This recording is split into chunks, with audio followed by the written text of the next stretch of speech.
Hey there YouTube, welcome back to my channel. It is I, Nadia the Nerdy, and today we are diving back into the magical world of Harry Potter to continue picking apart every single change that they made when adapting Harry Potter and the Sorcerer's Stone from book into movie. If you didn't watch my first video, definitely go check that out and then come back here so that you can be up to speed, and we're gonna finish the conversation here. So let's get into it. Flashback. And I've just been waiting for this moment so I could just get into details that people usually don't want to hear when they're watching the movie and trying to enjoy it, which, like, fair, but I also want you to know that's not what happened in the books. Mr. Dursley is just thinking about drills. In fact, he actually does have his mother's eyes. Meanwhile, Dudley is very upset because he is missing his television shows, and he's never had to miss a television show. Harry's getting this fitting, and Drake goes in there and he's just like being his snobby little self, like, oh, I would die if I wasn't in Slytherin. It's obviously the best house.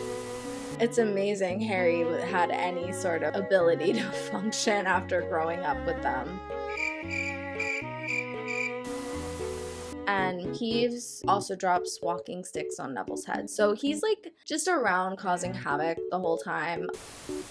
Because he has just like way more personality. He is absolutely obsessed. When I tell you this man is obsessed with Quidditch, that would be an understatement. It's like this kid literally eats, breathes, and sleeps Quidditch. That's it. And then Peeves shows up and makes a bunch of noise. Students out of bed, students in the corridor. End of flashback. It's winter now, and this is just, again, the little tidbits that are in the book. They could have added this in, but they didn't, you know? There's this moment where the Weasley twins are bouncing snowballs off the back of Quirrell's head. And, like, can we just take a moment to appreciate that? Because they don't know it, but they are just smacking Voldy in the face. Bro, imagine.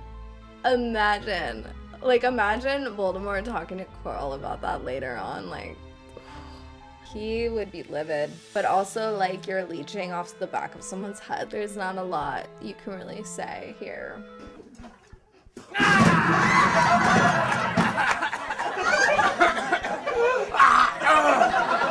I can't breathe in that damn cabin! But anyway, over the holidays, Harry decides to go to the library in the restricted section by himself instead of Hermione telling him to, which again is a huge shift from the book to the movie. I would say Ron and Harry have a lot more agency and decision making in the book, whereas in the movies, most of the stuff that they do is because Hermione kind of tells them to, or gives them a hint or something that she's figured out that leads them to something, whereas Harry actually has a lot more like going on for himself, where he's doing his own thought process to try to figure things out. So of course that's when Harry stumbles upon the Mirror of Erised. When he looks into it, he doesn't just see his parents, he sees his entire family. It takes him like a solid few minutes to know who the people are because he's never seen his parents before. He doesn't have a picture, he can't remember them, he only recognizes her by her eyes. Again, the green eyes. After that, all Harry can think about is the mirror. So Harry takes Ron back. Harry and Ron start arguing about who should stand in front of the mirror, and it becomes this whole thing, and then Ron actually advises Harry not to go back to the mirror. But Harry ignores him because, again, all he can think about is the mirror and seeing his parents. Wanna play chess? No. Wanna go and visit Hagrid? No. Harry, I know what you're thinking, but don't. There's something not right about that mirror. Which makes more sense why Dumbledore comes to talk to him about it, because Harry goes several times in the books. It does not do to dwell on dreams, Harry, and forget to live. They continue to play chess through this part of the book, and Hermione always loses. It's not her strong suit, and that is something that Ron does really well. Ron has a lot more agency in the books. It's building up this plot line. That's wizard's chess. So Neville gets jinxed by Malfoy. It's the leg locker jinx. And he has to hop back to the common room, and he's feeling really upset and like he's not brave enough to be in Gryffindor. You have got to start standing up to people, Neville. Which again adds character growth at the end for Neville being brave enough to stand up to his friends. That's why what Dumbledore says is so significant. To cheer Neville up, Harry gives a chocolate frog and he gets the Dumbledore card. That's when Harry remembers where he heard the name Nicholas Flamel, because when they talk about it with Hagrid, they're all kind of like, okay, we've heard that name, but who the heck is that? And they couldn't find him anywhere. I forgot, I checked this out ages ago for a bit of light reading. You call that light? Or whatever the line is. That basically is how that happens. It's not Hermione just being like, oh my gosh, I forgot. Like, now I know where to look. Harry had already had this in his brain a few times, and it finally clicks when he gives Neville the chocolate frog. Anyway, another nuance in the book that you don't really get in the movies other than Snape's like weird stares at Harry is that Harry gets the feeling several times that Snape is able to read minds. It's total foreshadowing for book 6 when he tries to teach him, is legitimacy? I wrote legitimacy. I don't think that's right. Hold on. Yep. It's legitimacy. Duh. Legitimacy? What is wrong with me? Then there's another Quidditch game. Quidditch like happens so much more frequently in the books than in the movies. I feel like in the movies they usually do about one Quidditch match. But again, that makes sense because like Quidditch is something that you could more easily cut out. So Malfoy tries to start bullying Neville at the Quidditch game, and Neville actually stands up to Malfoy and he ends up punching him in the face because of all the bullshit he was saying. Harry ends up leaving the game late and he sees Snape sneak into the Forbidden Forest, and Harry actually follows him on his broom. And that's the first time that he sees Snape confront Quirrell. In the movie, they combine it with when he sneaks out to go to the restricted section of the library. Well, that actually happens in the Forbidden Forest, like right on the edge of the Forbidden Forest. And it's much more like dramatic. Oh my god, you guys! Drama bomb!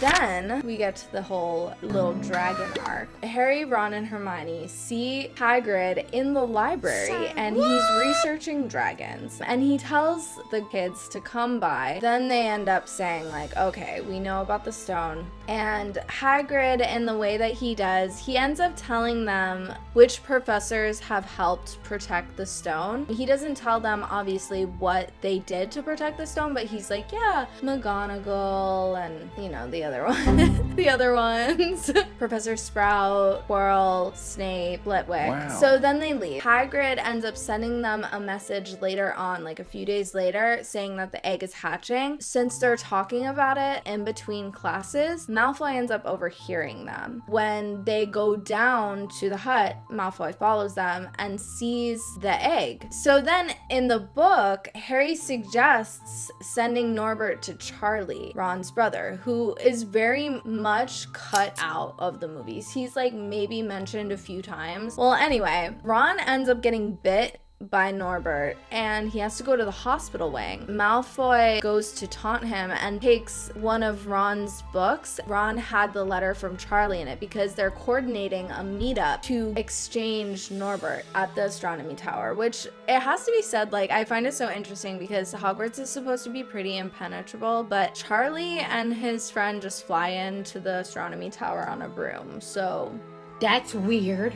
that's probably just like a little plot hole or something, but anyway. McGonagall catches Malfoy out of bed because Malfoy is trying to go catch Harry with the dragon. So that's how Malfoy gets detention.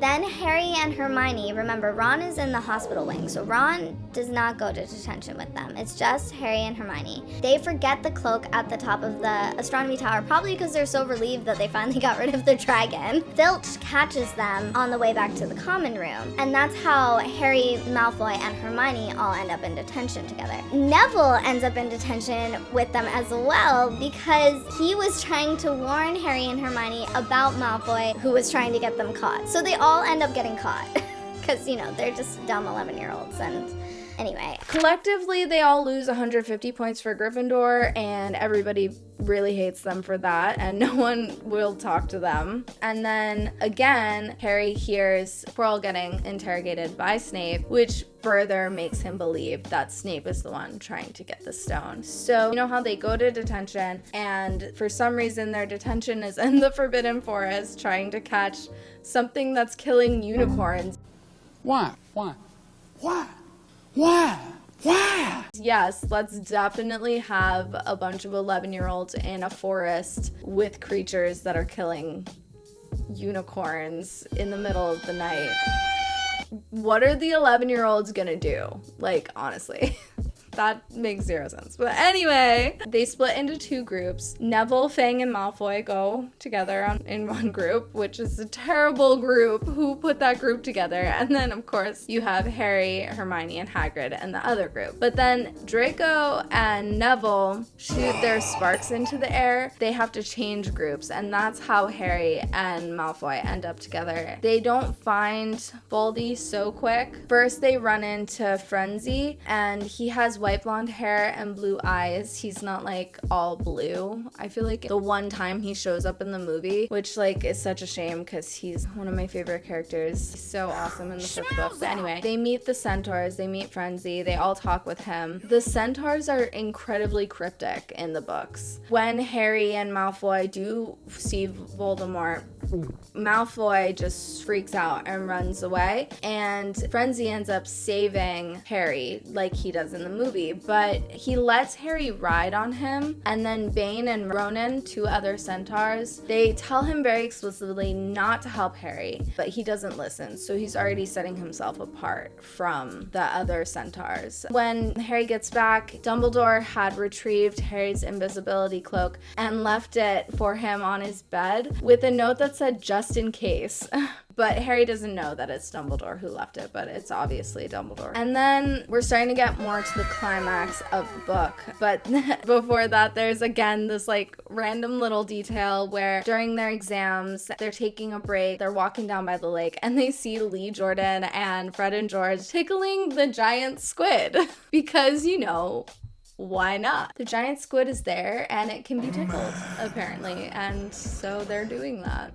And again, just like little weird quirkiness from the books that doesn't get translated ever into the movies. But anyway, so the scene with Hagrid goes about the same, and they want to go to Dumbledore after they find out what Hagrid told the stranger in the pub. But McGonagall catches them outside of Dumbledore's corridor and sends them away. Peeves senses them under the cloak and calls out, but Harry pretends to be the Bloody Baron and scares Peeves off and tells him to leave this area tonight because he's got business. Remember when I said that it was important that the Bloody Baron is the only one who can scare Peeves? Flashback. But it's important about the Bloody Baron being the only one who can control Peeves because it comes into play later on. End of flashback. Harry remembers that and is able to deter Peeves because Peeves is one of the only beings thus far who's actually been able to sense Harry under the cloak, because that's the thing, the cloak is undetectable. It's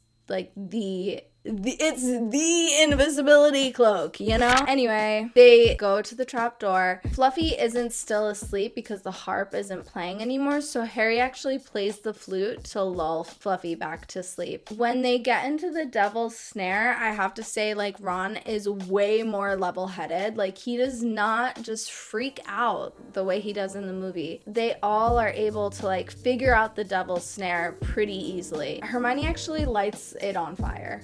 And it lets them go. So obviously Professor Sprout is the one who does the devil snare. Then they get to the keys, that is Flitwick, and all three of them actually get on the broom to try to catch the broken key. Quirrell's addition was a troll, which is already knocked out by the time they get there, so they don't have to deal with that. And then the chess situation goes about the same, but the whole buildup of Ron continuously teaching chess and being very good is significant because this is where Ron really shines. It's his moment. Not many me, not Hermione, you.